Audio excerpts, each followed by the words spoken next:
Mesdames et messieurs, bonjour et bienvenue dans cette édition de la mi-journée à la une de l'actualité. La communauté chrétienne prépare la fête de Pâques qui sera célébrée ce dimanche 20 avril. Plusieurs fidèles ont envahi l'église Notre-Dame-des-Anges, 6 à Ouakam, pour prendre part à la messe du vendredi saint. C'était aussi l'occasion pour les familles chrétiennes d'honorer la traditionnelle distribution du ngalar pour les musulmans. Et puis le projet Sangomar Offshore a réuni les promoteurs de Petrosen et Woodside autour d'une réunion à Thiès présidée par le ministre des Mines Birame Souleye Diop. L'ordre du jour était de procéder au partage des informations sur les orientations de l'État en matière de politique d'hydrocarbures ainsi que sur l'évolution des projets. Enfin, nous parlerons également de l'affaire des fonds force Covid-19. Le député et ancien procureur de la CREI, Alioune Ndao, a exprimé son désaccord sur les libérations sous caution. Il estime que le mandat de dépôt devrait être obligatoire dans ce type de dossier, de même que la confiscation des biens. Voilà, c'était tout pour les grandes lignes de développement. C'est dans un instant.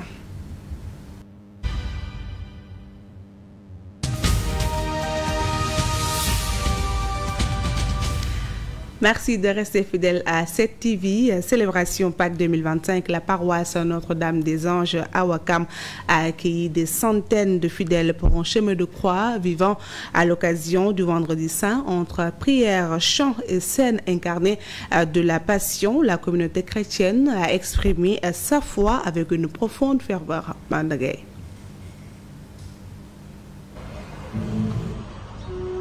Ce vendredi après-midi, la communauté chrétienne de Ouakam s'est réunie en grand nombre à la paroisse Notre-Dame-des-Anges pour célébrer le chemin de croix, une tradition marquant les souffrances de Jésus-Christ jusqu'à sa crucifixion. Mains levées au-dessus de la tête, visage empreint de recueillement, les fidèles avancent en procession sous un soleil ardent. À chacune des 14 stations, certains se prosternent à même le sol, exprimant leur dévotion et leur volonté de suivre le Christ jusqu'au calvaire. À l'image du Christ, tout disciple est appelé au don total de sa personne, à renoncer à son orgueil, à son confort et se mettre humblement par amour au service de ses frères et sœurs, les hommes. Au milieu de la foule, un homme vêtu de blanc incarne Jésus, traversant les rangs des participants. Crucifiez-le vous-même. Et comme emmenez la croix, il faut qu'il la porte lui-même.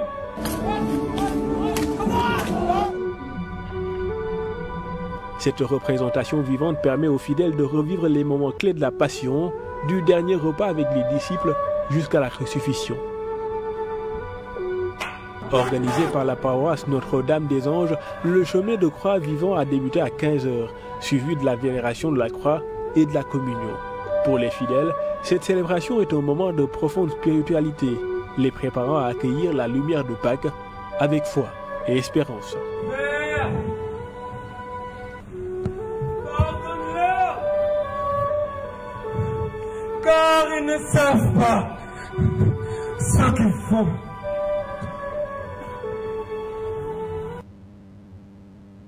Justement, Mandagay, les préparatifs sont en cours pour rendre la fête beaucoup plus belle. À Kermassar Sud, une famille chrétienne réitère la tradition de partage du ngalar, un moment d'union, de solidarité entre musulmans et chrétiens, le voisinage qui magnifie le geste pris pour que la paix règne toujours entre les deux communautés. C'est une correspondance de Bakary Sissé. Trouvé en pleine action pour préparer la distribution du ngalar destiné aux voisins musulmans, parents catholiques et autres, cette famille chrétienne sise à Kermassar Sud réitère ce geste de partage. Je dirais déjà que le partage, ça a toujours été quelque chose de fondamental ici au Sénégal. Déjà, pour toutes les fêtes en fait. Parce que même lors des fêtes de Korité, de Tabaski, on le voit bien. Donc, c'est quelque chose qui perdure en fait. Et le ngalar, comme vous l'avez dit, c'est devenu quelque chose d'incontournable dans ce contexte de partage, de fraternité et entre musulmans et chrétiens, oui. Le ngalar n'a rien de religieux, mais c'est toute une valeur sociale, d'union, de solidarité entre les deux communautés. Le moment du ngalar, c'est un moment béni, on peut dire. Et à travers ce gala, nous partageons des moments de fraternité, de choix, de partage entre nos frères et sœurs musulmans, comme catholiques aussi, hein. Ouais, c'est dans son ensemble. Vraiment, nous vivons des moments intenses de choix. C'est vraiment bien. Ça nous fortifie dans nos relations en tant que musulmans et en tant que catholiques. La présence de leurs voisines musulmanes pour donner un coup de main représente le lien fort entre musulmans et chrétiens. Ça fait vraiment plaisir. C'est un moment fort, un moment intense. Hein. Moi, j'ai le grand plaisir de venir partager ce moment avec elle. C'est une maman et une grande sœur. C'est un grand plaisir, vraiment. Faire du ngalar a un coût. Au fait, on ne calcule pas. Quand on fait le ngalar, c'est quelque chose de... c'est du partage, donc il ne faut pas calculer. Nous, on ne calcule pas. Voilà, tout ce qu'on a, on met là-dedans. Financièrement, en nature, tout, sans calcul. Mais cette famille chrétienne l'a fait avec amour et sans intérêt. Direction à Thiès à présent, la capitale du Rail a accueilli une réunion consacrée à la mobilisation et à l'engagement des parties impliquées dans le projet Sangomar Offshore, dont les promoteurs de Petrosen et Woodside. Les travaux consistaient à un partage des informations sur les orientations de l'État en matière de politique d'hydrocarbures ainsi que sur l'évolution des projets. Mais nous sommes venus aujourd'hui à la rencontre de toutes les parties prenantes pour discuter avec elles, échanger, prendre en charge les préoccupations et les inquiétudes qui seront exprimées et demander aux opérateurs de tenir particulièrement pour important aux yeux de l'État, aux yeux des instructions, au niveau des instructions que nous avons reçues de M. le Président de la République et du Premier ministre, c'est de veiller à ce que les intérêts des communautés soient préservés, de veiller à ce que l'environnement soit préservé dans le cadre du développement de ces projets-là. Et nous savons tous les impacts que le projet Sangomar peut avoir. Parce qu'il s'agit d'un projet en offshore, donc qui tout de suite est présumé avoir des impacts sur la pêche. En bref, à présent, les services des douanes sénégalaises ont frappé un grand coup dans la lutte contre le faux Moyen-Âge. Dans un communiqué rendu public, la direction de la communication et des relations publiques des douanes a annoncé la saisie des billets noirs d'une contre-valeur totale de 6,744 550 000 francs CFA entre Dakar et Kaolack en l'espace d'une semaine. La plus importante saisie a été réalisée par la brigade mobile de Pikine qui a intercepté dans la nuit du 17 au 18 avril vers 2 h du matin à Ouest Foire des billets noirs d'une valeur estimée à 3 milliards de francs CFA. 3 personnes, toutes de nationalité sénégalaise, dont une femme, ont été arrêtées au cours de l'opération. Et puis je vais l'annoncer en titre également, le procureur, l'ancien procureur de la Cour de répression de l'enrichissement illicite, Alioune Ndao, a exprimé son désaccord face aux nombreuses libérations sous caution dans le cadre de l'affaire des fonds Force Covid-19. Le député estime que le mandat de dépôt devrait être obligatoire dans ce type de dossier, de même que la confiscation des biens. Alioune Ndao a dénoncé le fait que sur une trentaine de personnes arrêtées, plusieurs aient été remises en liberté après les versements d'une caution financière. Selon lui, il est impératif de modifier la loi pour que toute personne poursuivie pour détournement de deniers publics soit automatiquement placée en détention et que ses biens soient saisis. Sur la question du cautionnement qui divise toujours les opinions, si plusieurs personnes ont pu bénéficier d'une liberté provisoire grâce à la libération d'une caution, d'autres accusés de détournement présumé n'ont pas eu cette faveur. Selon le juriste consultant Ahmad Cham, bien que prévu par le code pénal, ce mécanisme est bien encadré et n'est pas synonyme d'une liberté définitive. Ce sont plus de 258 milliards de francs CFA qui ont été enregistrés comme proposition de cautionnement en l'espace de 48 heures, a révélé le procureur de la République près du tribunal de grande instance de Dakar. Ce mécanisme spécifique au droit pénal permet ainsi à des personnes mises en cause dans des affaires de détournement de bénéficier d'une liberté provisoire, Cependant, ce droit est bien encadré. Il consiste à verser une somme d'argent ou à fournir des garanties matérielles en échange avec une liberté conditionnelle pendant la procédure. Mais il faut se dire que le fait de donner une caution ne veut pas dire qu'automatiquement tu dois obtenir la liberté provisoire. Tout dépend de l'appréciation des faits et de la gravité de l'infraction et aussi de la richesse aussi de la personne poursuivie. Voilà, c'est le juge qui apprécie. Selon le juriste consultant Amath Thiam, il faut ainsi que différents critères soient réunis pour l'acceptation du cautionnement comme garantie. Une caution qui peut être proposée selon lui à toutes les étapes de la procédure. C'est pendant l'ouverture de l'instruction, c'est-à-dire lorsque le dossier est pendant devant le juge d'instruction, même devant le tribunal de jugement, avant qu'une condamnation ne soit rendue, une personne poursuivie peut cautionner. Même devant la cour d'appel, on peut faire même un cautionnement. Selon toujours Amath Thiam, le versement d'une caution ne garantit pas cependant la libération définitive d'une personne mise en cause. Donc c'est des garanties, moyen-là, ça arrive pour moyenner sa liberté provisoire ou un contrôle judiciaire, ça arrive permettant l'enquête de poursuivre. Maintenant, une fois que l'enquête est bouclée, vous êtes renvoyé devant un tribunal de jugement. Si le tribunal vous relaxe dans ce cas-là, la caution que vous avez déposée doit être restituée. Ces derniers jours, plusieurs personnes ont bénéficié d'une liberté provisoire par le biais de ce mécanisme. Toutefois, ces libertés provisoires peuvent s'accompagner de nombreuses obligations, telles que l'interdiction de quitter le territoire national, la comparution régulière devant les autorités judiciaires ou encore l'interdiction de tout contact avec certains témoins.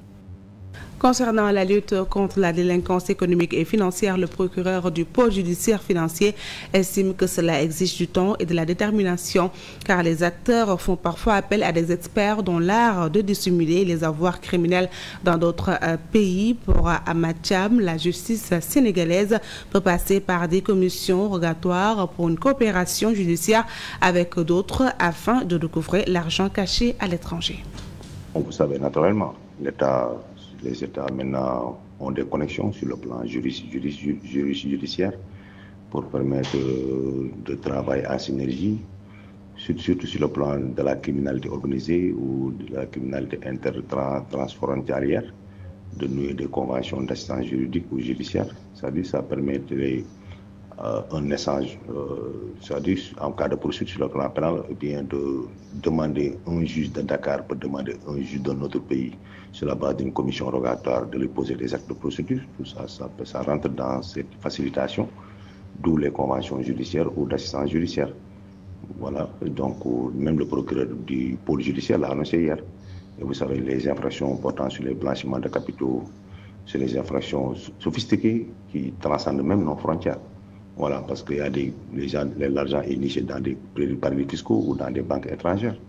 Voilà pourquoi la procédure, ce n'est pas des procédures de flagrant délit, ça nécessite beaucoup de temps et beaucoup de procédures.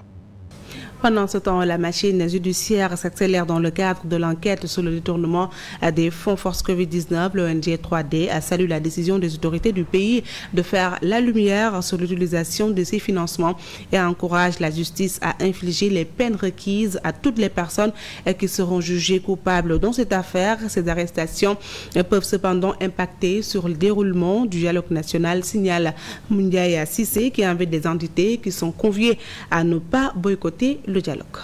Des têtes commencent à tomber dans le cadre de l'enquête sur le détournement des fonds Force Covid-19.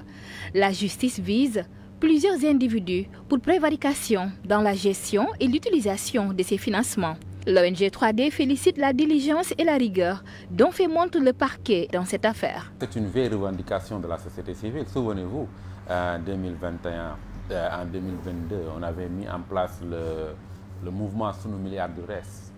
Moi, je faisais partie des membres fondateurs de ce mouvement avec le mouvement Yanamar pour dire que le rapport Covid-2019 doit faire l'objet d'une attention particulière de nos juridictions. Il faut que justice soit faite. On ne pouvait pas continuer à laisser l'impunité. Nous sommes pour la reddition des comptes, mais dans le respect du principe de la présomption d'innocence, du respect des droits de tous ceux qui sont interpellés. Pour ce qui est des anciens ministres qui sont dans le viseur de la justice, Moundiaye Cissé estime qu'il s'agit d'une procédure tout à fait normale. 5 ministres, il y a combien de ministres sous l'ère Macky Sall? Il y a une soixantaine, voire centaine de ministres. Si on demande à 5 ministres ou 6 ministres de venir rendre compte, parce qu'ils sont cités dans le rapport. On ne peut pas dire que c'est de l'acharnement ou de une chasse aux sorcières. Le directeur exécutif de l'ONG 3D craint cependant que ces arrestations d'hommes politiques aient des répercussions sur le déroulement du dialogue national prévu le 28 mai prochain. Moi, je suis contre la politique de la chaise vide. Un dialogue est toujours l'occasion de poser des problèmes. Voilà. Donc, même si c'est pour venir dire on n'est pas d'accord, il faut participer au dialogue. Donc, mais effectivement, ça peut pousser certains partis à s'opposer au dialogue ou à boycotter le dialogue, mais ce serait une grave erreur. On ne boycotte pas une tribune politique. L'ONG 3D, à l'image des autres entités conviées à ces concertations, a déjà reçu les termes de référence. La démocratie, les libertés et les droits humains font partie des thématiques qui seront abordées lors de ces assises. Justement, les poursuites enclenchées pourraient bien avoir un impact sur le bon déroulement du dialogue. Pour l'analyste politique Hassan Samb, l'Alliance pour la République risque de décliner l'invitation au dialogue national prévu le 28 mai prochain. Vu le rapport avec le PASTEF, Dr Adama Sadio, pour sa part, pense que l'APR y gagnerait plus à assister à ces concertations pour mieux se préparer à la présidentielle de 2029. La reddition des comptes était à la fois une demande sociale et une promesse de campagne. Les dernières semaines ont été déterminantes pour le pouvoir en place avec un lot d'arrestations et saisies de biens supposés mal acquis. Au banc des accusés, des ténors du régime déchu, l'Alliance pour la République. La démarche est synonyme de bonne gouvernance. En tout cas, depuis cette reddition des comptes, pratiquement vous n'entendez pas la société civile sortir pour critiquer, montrer son désaccord sur la démarche entre autres. Néanmoins, le tandem Diomaye Sonko devrait faire la part des choses. Ce qu'il faudrait, c'est se concentrer sur le travail, c'est-à-dire la mise en place, l'exécution des politiques publiques et laisser la justice faire sereinement son travail. Avec ce conflit ouvert entre l'APR et le PASTEF, les concertations sur le système politique initialement prévues avant la fin du premier semestre 2025 risquent d'être compromises à bien des égards. Si vous appelez dans ce contexte-là au dialogue, les gens ne vont pas y déférer. Ce qui va se passer, c'est que ce sera un dialogue de sourds, comme également on l'a observé de par le passé. Donc ce sont les mêmes pratiques, les mêmes causes qui produisent les mêmes effets. L'Alliance pour la République gagnerait à prendre part à la rencontre malgré les divergences évidentes. L'analyste politique, Dr Adama Sadio, s'explique. Je fais allusion à l'article L.57, mais qui fait une association entre la qualité d'électeur et la qualité de candidat. C'est ce fameux article-là qui a en fait exclu du jeu électoral Karim Wade en 2019 et Ousmane Sonko également en 2024. Peut-être que l'APR, même s'il était le géniteur de cette modification en juillet 2018, mais peut aujourd'hui exiger et pourquoi pas obtenir du dialogue que cet article soit révisé afin de permettre, quand il y aura une éventuelle condamnation de leur leader, que ces derniers-là, n'empêche, puissent demeurer candidats pour l'élection présidentielle de 2029. La machine judiciaire déjà enclenchée, nos deux analystes politiques rappellent le respect des normes, dont la présomption d'innocence et le droit de la défense. La reddition des comptes lancée par le nouveau régime montre que le Sénégal est un pays sérieux. C'est la conviction de l'analyste politique Dr Adama Sadio. Il a par ailleurs apporté des précisions sur la sortie de Robert Bourgi qui affirme que la démarche entreprise par le tandem Diomaye Sonko est dangereuse, notamment sur les investissements étrangers. Tant que cette reddition se fait dans le respect du droit, et pour moi, au contraire, aujourd'hui, les partenaires internationaux, que ce soit le FMI, d'ailleurs même je rappelle que le rapport sur le Covid de 2022 a été publié sur injonction du FMI. Donc au contraire, ça rassure les partenaires internationaux et ça montre que le Sénégal est un pays sérieux où la bonne gouvernance est de mise. Maintenant, s'il s'agit, je ne sais pas, de la révision des contrats miniers, des contrats avec les multinationales, oui, à ce niveau-là, je suis d'accord que parfois, quand même, que ça peut faire fuir des investisseurs. Parce qu'ils peuvent dire, mais écoutez, le Sénégal est un pays non sûr parce que vous pouvez signer des contrats et à un moment donné, un régime qui vient peut être tenté de revoir les termes du contrat. Donc, cette instabilité-là dans les contrats peut bel et bien aussi je ne sais pas, amener certaines multinationales à être métissantes. Le contre-rapport de l'APR intitulé Finances publiques du Sénégal 2019-2024, clarification et mise au point est une réponse structurée aux accusations de la Cour des comptes publiée le 12 février 2025 qui pointait une mauvaise gestion financière sous l'ancien président Macky Sall. L'APR rejette ces conclusions, les qualifiant de manipulation politique orchestrée par le nouveau régime de Bassirou Diomaye Faye pour discréditer Macky Sall. Ainsi, ils apportent leur vision des faits dans un document de 25 pages. Les responsables de l'ancien régime dénoncent une modification arbitraire des méthodes comptables pour gonfler artificiellement le déficit. Par exemple, l'intégration de pré-projets sur une seule année au lieu de leur étalement. Voilà qui, selon eux, explique les accusations fallacieuses de 4 000 milliards de francs CFA de déficit prétendument non déclaré qui seraient imputables principalement à la dette cachée. Selon le contre-rapport, il s'agit là tout simplement d'emprunts projets et de dettes bancaires non déclarées. Pour ce qui est de la dette extérieure, l'APR se base sur l'ancien rapport de la Cour des comptes qui avait attribué les écarts à des dysfonctionnements dans les comptabilités de la direction de la dette publique, de la direction de l'ordonnancement des dépenses publiques et du trésorier général. Pour ce qui est des chiffres relatifs aux pré-projets, l'ancien régime pointe du doigt le fait que les pré-projets ont été comparés non pas aux chiffres des lois de règlement, mais à ceux des lois de finances initiales, ne prenant pas en compte, selon eux, les lois de finances rectificatives. L'APR relève aussi des incohérences quant aux disponibilités bancaires. En effet, dans le contre-rapport, il est fait état d'un gap de 104,87 milliards de francs CFA entre le solde indiqué par le gouvernement, qui s'élève à 173,6 milliards de francs CFA, et celui arrêté par le trésorier général, qui est de 278,47 milliards de francs CFA au 31 décembre 2023. Le contre-rapport de l'APR incarne ainsi une bataille narrative cruciale pour l'avenir politique du parti, dénonçant une justice sélective. Cette confrontation révèle donc les fractures persistantes entre anciennes et nouvelles élites, avec en toile de fond des enjeux de transparence, de légitimité et de stabilité économique. En bref, à présent, la question de la troisième candidature de l'ancien président Macky Sall est encore à l'ordre du jour. Dans une lettre partagée, le Conseil constitutionnel a demandé avoir reçu une demande d'avis sur la possibilité d'une troisième candidature de Macky Sall. Cette clarification fait suite à une lettre adressée à l'institution le 14 avril dernier par le député et vice-président de l'Assemblée nationale, Amadou Ba. Et puis, cette nouvelle tentative d'immigration irrégulière a été stoppée de justesse à Mbour dans la nuit du 17 au 18 avril 2025. Bonjour. Dans leur livraison de ce week-end, les quotidiens font principalement le point sur les affaires judiciaires liées à des présomptions de détournement et de mauvaise gestion du fonds de riposte au Covid-19. Le quotidien parle de sale temps pour certains anciens d'âge épinglés par le rapport de la Cour des comptes dans le dossier du fonds Covid-19.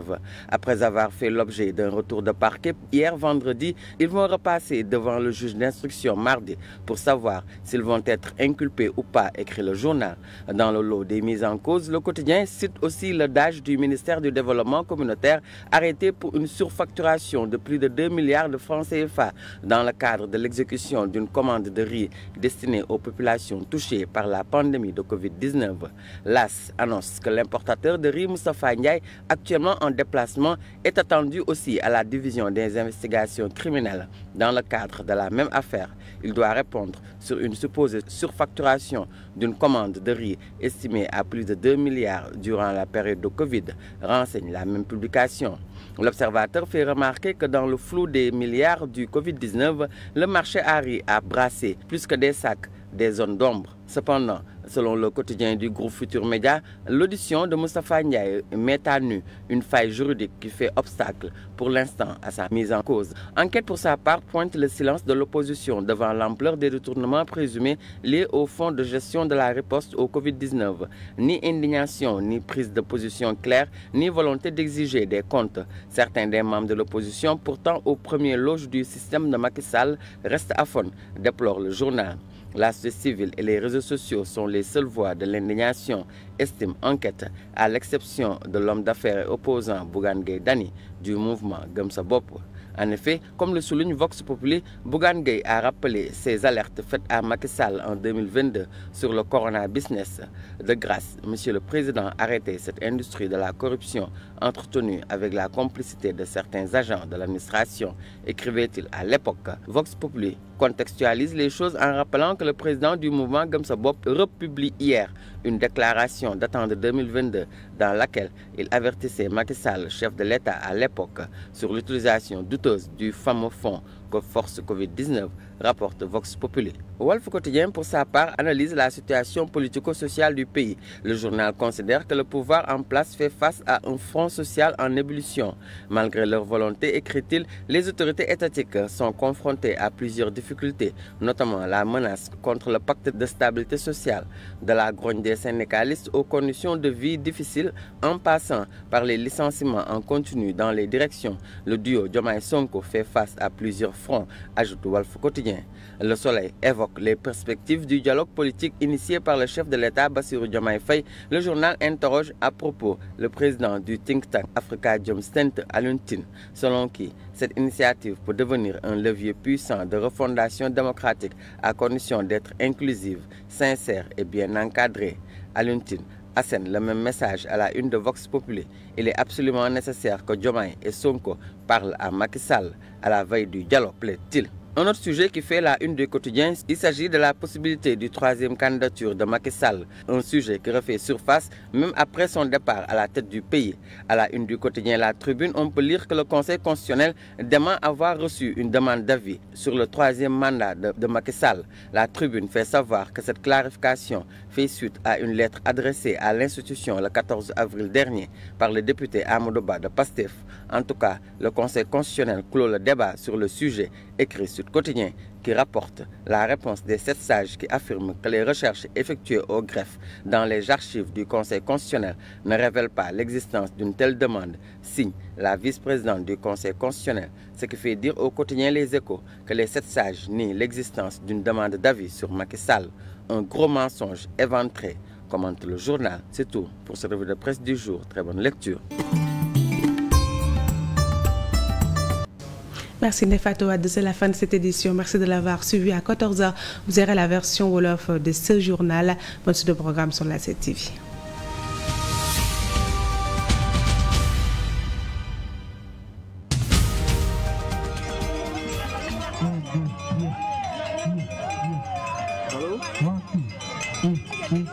Hello?